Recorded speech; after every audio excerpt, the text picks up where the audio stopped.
Chilling tales for dark nights.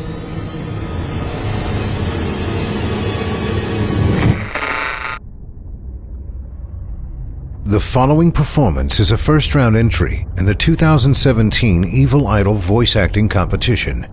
Voting is simple. Following the performance, simply click the thumbs up icon on this video if you'd like them to become a member of the team, or the thumbs down if you'd rather they not. Voting on this entry will conclude 1 week after the date of its posting. Good luck to all of our contestants.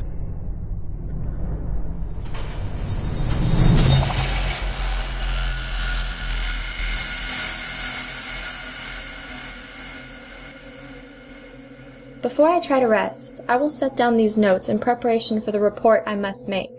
What I have found is so singular, and so contrary to all past experience and expectations, that it deserves a very careful description.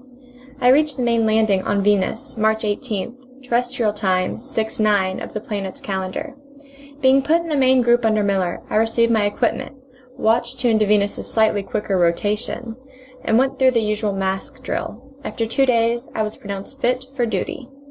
Leaving the Crystal Company's post at Terra Nova around dawn, 6:12, I followed the southerly route, which Anderson had mapped out from the air. The going was bad, for these jungles are always half impassable after a rain. It must be the moisture that gives the tangled vines and creepers that leathery toughness, a toughness so great that a knife has to work 10 minutes on some of them. By noon it was drier, the vegetation getting soft and rubbery so that the knife went through it easily, but even then I could not make much speed. These Carter oxygen masks are too heavy. Just carrying 1/2 wears an ordinary man out. A Dubos mask with sponge reservoir instead of tubes would give just as good air at half the weight. The crystal detector seemed to function well, pointing steadily in the direction verifying Anderson's report.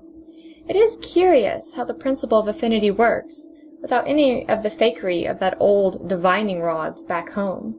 There must be a great deposit of crystals within 1,000 miles, though I suppose those damnable man-lizards always watch and guard it. Possibly they think we are just as foolish for coming to Venus to hunt the stuff as we think they are for groveling in the mud whenever they see a piece of it, or for keeping that great mass on a pedestal in their temple. I wish they'd get a new religion, but they have no use for the crystals except to pray to. Bearing theology, they would let us take all we want, and even if they learned to tap them for power, there'd be more than enough for their planet and the Earth besides. I, for one, am tired of passing up the main deposits and merely seeking separate crystals out of jungle riverbeds. Sometime I'll urge the wiping out of these scaly beggars by a good stiff army from home.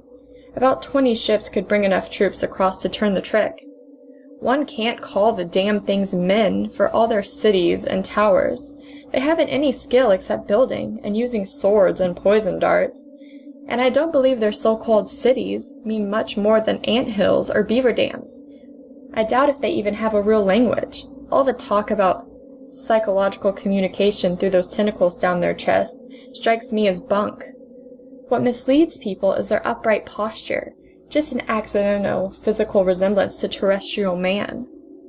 I'd like to go through a Venus jungle for once without having to watch out for skulking groups of them or dodge their cursed darts.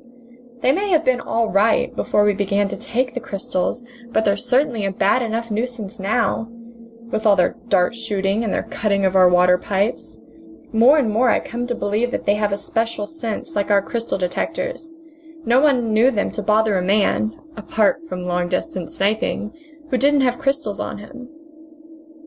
Around 1 p.m., a dart nearly took my helmet off, and I thought for a second one of my oxygen tubes was punctured.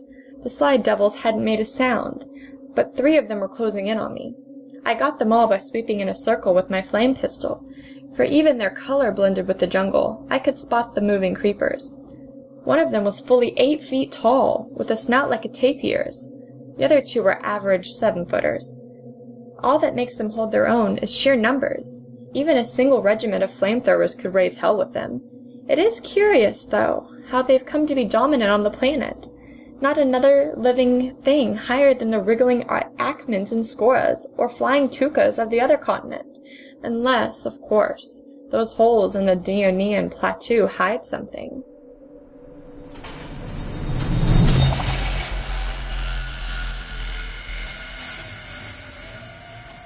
Thank you for listening. If you haven't already, don't forget to cast your vote for this contestant via either a thumbs up or thumbs down vote. New entries will be posted throughout July. Be sure to tune in and vote for each of them and help decide who becomes the next evil idol.